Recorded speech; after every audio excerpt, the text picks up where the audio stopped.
Hello friends, आप Mukesh Goyal. I hope कि आप बहुत अच्छे हैं। और फ्रेंड्स, आज मैं जो आपका दिसंबर नेट है 2024 में जो होगा उसके बारे में मैं अभी से बात कर रहा हूं, क्योंकि ये अभी ही बात करने के लिए जरूरी है, क्योंकि अभी आपके पास टाइम है। और जो मैं स्ट्रेटेजी बता रहा हूं आपको, वो मेरे हिसाब से अभी लेके चलने वाली स्ट्रेटेजी है जो फाइनल सिलेक्शन तक पहुंचाएगी आपको। तो बहुत आराम से सुनना है, क्योंकि ये अगर मैं आपको लास्ट में बताऊंगा, बाद में बताऊंगा, तो टाइम इतना नहीं है रहेगा।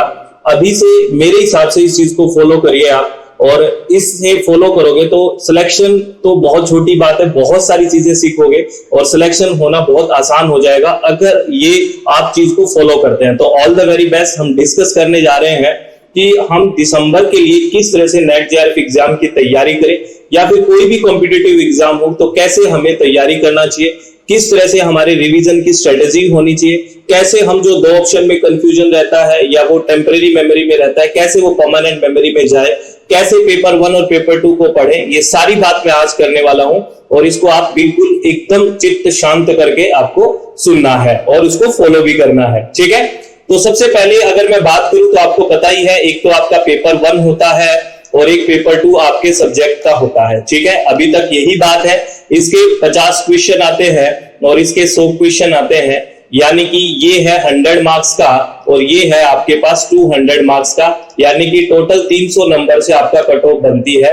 और अगर आप ये देखो तो किसी भी सब्जेक्ट में देख लो, मैक्सिमम सब्जेक्ट में देख लो आप, अगर आपके 200 नंबर आते हैं 300 में से 200 मार्क्स आते हैं, तो बेसिकली आप जेआरएफ के लिए क्वालिफाई रहते ही रहते हैं। मैक्सिमम ये एक्सपेक्टेड रहता है, इतना ही है ना। किसी में 194, किसी में 195, मैक्सिमम मैंने जो ओवरऑल सब्जेक्ट्स के देखे हैं तो इसके अकॉर्डिंग 200 नंबर जिसके आ रहे हैं या 300 में से, तो उसके ये मानो कि जेआरएफ लगभग आपका कंफर्म होता है, क्योंकि मैक्सिमम जो सब्जेक्ट्स हैं वो जनरल की कट ऑफ बता रहा हूं इतनी जाती है और नेट की तो इससे भी कम जाती है। तो आप देखिए, आपको 150 क्वेश्चंस में से, यानी कि 50 यहां और 100 150 क्वेश्चन में से 100 क्वेश्चन ही है जो बहुत अच्छे से ठीक करने हैं जिससे आपका जेआरएफ हो जाए। लेकिन हमारी जिद ये रहती है कि हम सारे क्वेश्चन करेंगे।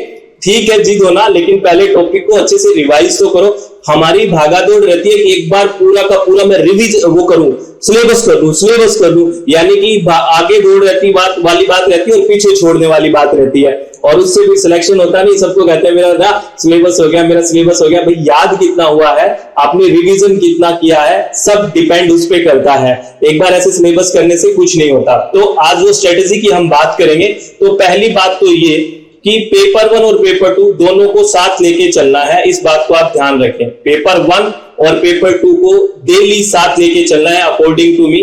मान लेते हैं एग्जाम्पल के तौर पे आप 6 घंटे पढ़ाई करते हैं, तो आप मिनिमम 2 घंटे पेपर 1 को डेली दें और 4 घंटे पेपर 2 को डेली दें, ठीक है। ये मैं ऑन एन एवरेज बात कर रहा हूं, मोस्ट ऑफ द स्टूडेंट्स के बिहाफ पे मैं बात कर रहा हूं, ठीक है। तो 2 आवर्स इसमें दिए और 4 आवर्स इसमें दिए, है ना। अगर 6 घंटे आपकी पढ़ाई और पूरे दिन में हो रही है, सुबह शाम मिला के, तो ठीक है।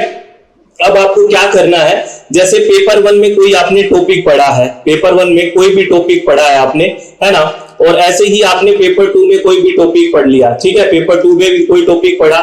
अब आपको क्या करना है, लेकिन नेक्स्ट 24 आवर में आपको उसको एक बार रिवाइज और करना है, ऐसे ही पेपर 1 वाला और ऐसे ही पेपर 2 वाला, ठीक है ना।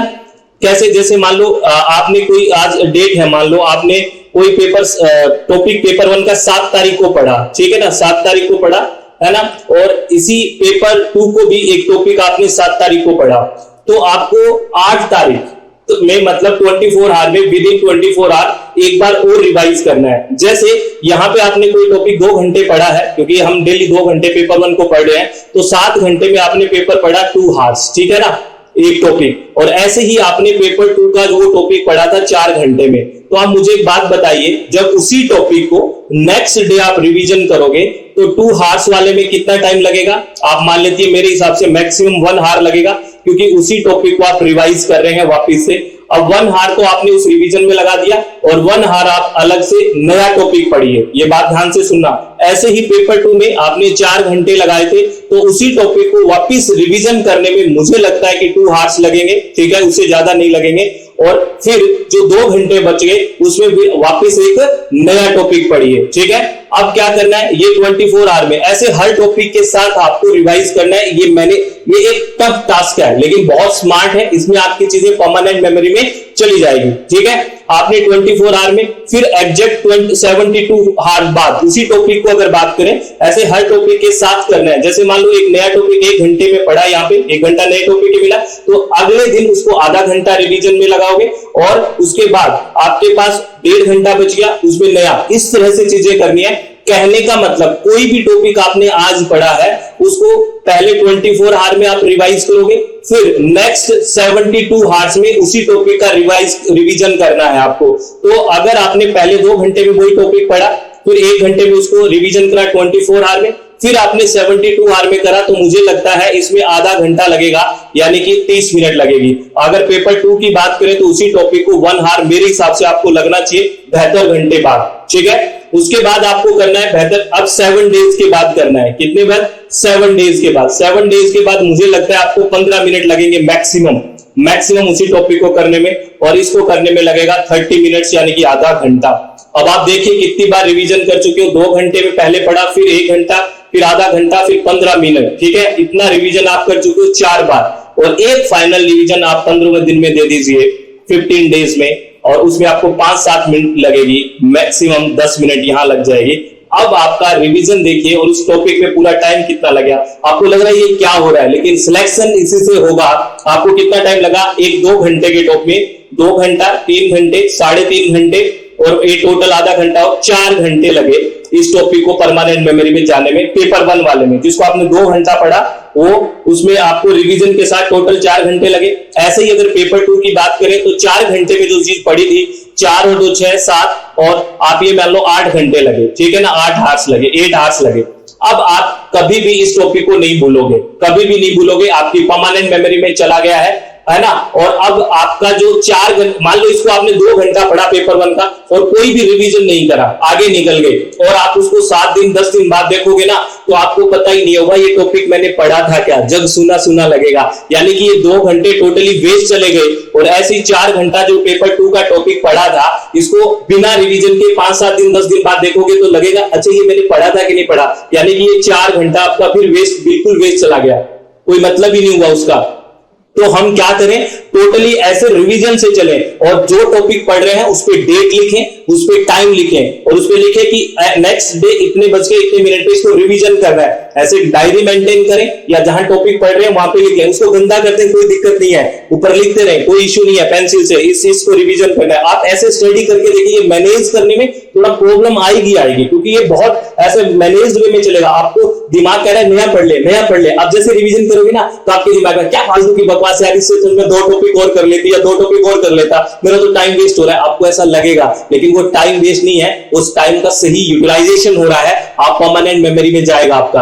और एक साथ एक काम और क्या करोगे उसके साथ, आप जैसे जैसे टॉपिक पढ़ रहे हो 2-3 बार जैसे आपने रिवीजन करा, उसके बाद इसके शॉर्ट नोट बना सकते हो आप। अब आप 2-3 बार पढ़ने के बाद शॉर्ट नोट्स बनाने की स्थिति में हो, आपको कीवर्ड्स लिखने हैं शॉर्ट नोट्स में। जैसे पेपर 1 का बनाया, कोई भी जैसे टीचिंग एप्टीट्यूड के नोट्स बना रहे हो तो ऐसे लिखा है ना, बिल्कुल एरो बनाए, और 15-20 आपको पॉइंट्स टीचिंग एप्टीट्यूड में लग रहा है कि बेस्ट है, यहां से क्वेश्चंस आते हैं, उनके शॉर्ट नॉर्म लिखे, ये और आगे के सेंटेंस लिख दिया। आपको देखते ही वो चीज समझ में आ जाए, अच्छा ये चीज, ये होता है शॉर्ट नोट्स बनाने का। शॉर्ट नोट ये नहीं कि पूरी बात लिख दी उसमें, वो क्या शॉर्ट नोट्स हुआ, तो आप कॉपी पेस्ट कर रहे हैं चीजों का। ठीक है, और पहली बार में कभी भी शॉर्ट नोट्स नहीं बनते हैं, जब तक 2 या 3 बार हम चीजों को रिवाइज नहीं करते तब तक हमें खुद नहीं पता चलता कि क्या चीज इंपॉर्टेंट है, किस चीज को मैं भूला जा रहा हूं, किस चीज को मेरे याद रह रही है, क्या कंसेप्ट है। ये सारी चीजें 2 से 3 बार पढ़ने के बाद ही समझ में आता है।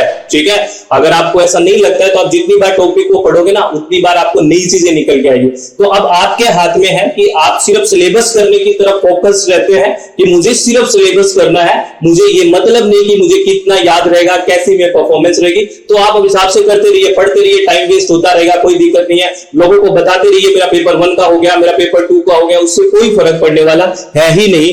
पर अगर आप सिलेक्शन चाहते हैं और अगर आप चाहते हैं कि आपका वास्तव में एक बहुत ही शानदार तरीके से एक रिजल्ट निकल के आए और आपको सेटिस्फेक्शन हो, तो इस तरह से रिवाइज करते हुए चलिए। और जो टॉपिक आप पढ़ रहे हैं, मैं फिर कह रहा हूं, चाहे पेपर 1 का हो चाहे पेपर 2 का हो, उस पर डेट लिखिए, उस पर टाइम लिखिए और नेक्स्ट रिवीजन का टाइम और डेट तय कर दीजिए या एक डायरी मेंटेन कीजिए। इस तरह से अगर चलोगे तो आप मुझे बताना कि सिलेक्शन होता है कि नहीं होता। बहुत ईजी हो जाएगी चीजें। आपको देखो कहीं रहेगा ही नहीं कंफ्यूजन, क्योंकि एक टॉपिक को 3 से 4 बार 5 बार पढ़ के जा रहे हो पेपर से पहले।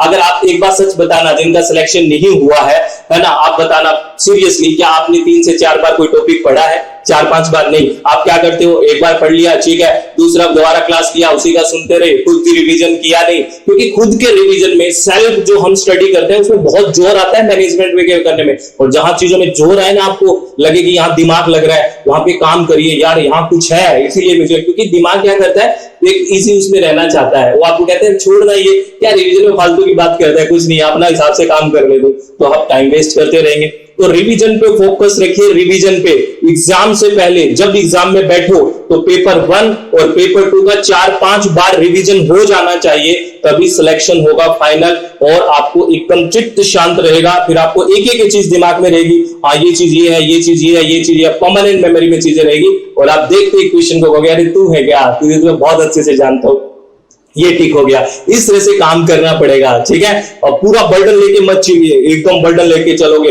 ऐसे नहीं करना। पहले सेग्रीगेट कीजिए सिलेबस को। पेपर 1 का सिलेबस ये है, पेपर 2 का सिलेबस ये है। पेपर 1 में मुझे इतने अच्छे से यूनिट आती है, पेपर 2 में मुझे इतनी अच्छे से यूनिट आती है। जो अच्छे से, बहुत अच्छे से आपको आ रहा है, पहले फटाफट उनको निपटा दीजिए, क्योंकि एक कॉन्फिडेंस आएगा। आपको 2-2, 3-3 यूनिट भी आती है तो आपको इतना अच्छा कॉन्फिडेंस होगा कि 2-2, 3 यूनिट तो मुझे कर लिया मैंने, और अब मैं और यूनिट कर लेता हूं, तो एक कॉन्फिडेंस आ जाएगा। और जो इजी चीज होती है उसको बिल्कुल नहीं छोड़ना होता। जो आपको आती है उसको और रिवाइज करने में कोई बुरी बात नहीं है, क्योंकि जो आती है अगर वहीं से भी क्वेश्चन गलत हो गए और कॉन्फिडेंस की वजह से, तो सिलेक्शन कौन करवाएगा हमारा, ठीक है। तो इस बात को समझिए। आप लोगों से विनती है मेरी, आप लोगों से रिक्वेस्ट है कि रिवीजन पे फोकस रखिए और इस तरह से एक रिवीजन की स्ट्रेटेजी अपना लीजिए कि मैं जो टॉपिक पढ़ूंगा, जिस टॉपिक का भी अध्ययन करा जाएगा मुझसे, मैं उस पर डेट लिखूंगा और मैं उस पर टाइमिंग लिखूंगा, और चाहे पेपर 1 हो चाहे पेपर 2 हो, और उसके बाद मैं नेक्स्ट उसके रिवीजन की डेट लिखूंगा और टाइम लिखूंगा। मैं कह रहा हूं ये काम आपको बहुत टफ लगेगा, ऐसा लगेगा मेरा बहुत टाइम कंज्यूम हो रहा है, लेकिन आप एक बार करके देखिए, एक बार 10 दिन ये फॉलो करके देख लीजिए, आपको पता लग जाएगा कि क्या डिफरेंस आप में आया है। अब आपको लगेगा यार ये बात है, अब ये हो रही है परमानेंट मेमोरी में, अब चीजें मुझे समझ में आ रही है। अब आप तो ऐसे दौड़ में शामिल हो रहे हो ना, और सिलेबस कब होगा, अरे सिलेबस कब होगा, तेरी कितनी यूनिट होगी, मैंने 10,000 क्वेश्चन के लिए टिक कर दिया, ऐसे थोड़ी सिलेक्शन होता है। अरे कॉम्पिटिटिव एग्जाम है, स्मार्ट स्टडी करनी पड़ेगी, हार्ड वर्क के साथ स्मार्ट स्टडी करनी पड़ेगी, रेगुलर पढ़ना पड़ेगा, रेगुलर रिवीजन रखना पड़ेगा। हार्ड वर्क आ गया, स्मार्ट वर्क क्या है कि रिवीजन ऐसे ऐसे करना है। पहला 24 घंटे में, 72 घंटे में, 7 दिन में, 15 दिन में, फिर फाइनल 1 मंथ में। अब भूल के दिखाइए, आप कोशिश कर लो भूलने की उस टॉपिक को, उस कंसेप्ट को, फिर भी नहीं भूल पाओगे, ठीक है। तो आप प्लीज इस तरह से तैयारी कीजिए और बिल्कुल फोकस्ड रहिए। और जैसे ही भी आपने टॉपिक पढ़ा 15-20 मिनट, जैसे क्या करोगे, क्वेश्चन लगा लिए, और वीकेंड को, सेशन को, जैसे सैटरडे संडे है, सैटरडे संडे को आप सिर्फ प्रैक्टिस के लिए रखिए कि इस तरह में PYQs करेंगे, अब आराम से प्रीवियस ईयर क्वेश्चंस करेंगे। बिल्कुल बेस्ट तरीका है आपका theory concept, theory concept, theory concept, कितना जबरदस्त एक रिदम बनेगा। इस तरह से प्लीज तैयारी कर लीजिए। आप लोगों से रिक्वेस्ट है कि पूरा रिवीजन पे फोकस रखिए, अगर नहीं होगा इस तरह से काम तो दिक्कत रहेगी, ठीक है। तो अब मैं बैचेस के बारे में बता देता हूं, अगर आप विलिंग है तो आप सुन सकते हैं। आपको पता है पेपर 1 के स्टडी मटेरियल भी अब आपके घर पे जाएगा बाय कोरियर, हिंदी और इंग्लिश माध्यम जिस मीडियम में आप चाहते हो। और पेपर 2 इन्वायरमेंटल साइंस का भी आपके घर पे बाय कोरियर जाएगा स्टडी मटेरियल। और एजुकेशन के भी एडमिशन ओपन है, अगर आप विलिंग है तो आप ज्वाइन कर सकते हैं। मैं आपको बता दूं कि 15 सितंबर तक हमारे सभी बैचेज में ऑफ चल रहे हैं, 15 सितंबर 2024 तक। अगर आप विलिंग है तो तब तक ज्वाइन कर सकते हैं, क्योंकि तब तक ऑफर्स हैं फ्रेंड्स, ठीक है। कॉम्बो पैकेज पे पेपर 1 और पेपर 2 इन्वायरमेंट साइंस पे 35%, पेपर 1 और पेपर 2 एजुकेशन पे भी 35% ऑफ चल रहा है। ओनली पेपर 2 अगर आप इन्वायरमेंट या एजुकेशन लेते हो तो 25% ऑफ है, और पेपर 1 भी 15% है। लाइव प्लस रिकॉर्डेड दोनों बैच है। अगर आप विलिंग है तो आप ज्वाइन कर सकते हैं। कहां पे ज्वाइन कर सकते हैं? अपनी वेबसाइट है www.swmg.in, मोबाइल एप्लीकेशन SWMG, और ये अपना कॉन्टैक्ट डिटेल है। अगर आपको किसी भी तरह की क्वेरी पूछनी हो तो यहां से आप व्हाट्सएप करके या कॉल करके जानकारी ले सकते हैं। आपका टाइमिंग मैं बता देता हूं, मॉर्निंग में 10:30 से लेके आप 4:30 तक आप यहाँ पे बात कर सकते हो, ठीक है। तो इसी तरह से तैयारी करनी है, बिल्कुल जोश के साथ और बिल्कुल मेंटेन, दिमाग को मैनेज करते हुए विदाउट किसी टेंशन के साथ आपको तैयारी करनी है और रिवीजन करना है। हम यहाँ पे पेपर 1 अच्छे से पढ़ते हैं, इंग्लिश और हिंदी दोनों माध्यम में, पेपर 2 इन्वायरमेंटल साइंस और पेपर 2 एजुकेशन। अगर आप विलिंग है तो आप ज्वाइन कर सकते हैं। मैं आपको फिर बता देता हूं कि जितने भी ऑफर्स हैं अपने, वो कब तक चल रहे हैं? 15 सितंबर तक चल रहे हैं, ठीक है। वो जितने भी ऑफर जो अभी डिस्काउंट के चल रहे हैं, आपको कंप्लीट इंफॉर्मेशन जो लिंक है वेबसाइट का डिस्क्रिप्शन बॉक्स में मिल जाएगा, नहीं तो आपको मैंने बता दिया है www.swmg.in। SWMG का मतलब है सक्सेस विद मुकेश गोयल, ठीक है। तो चित्त को शांत रखें, खुश रहें और आराम से पढ़ाई करें। बहुत बहुत धन्यवाद। Thank you, thanks a lot friends.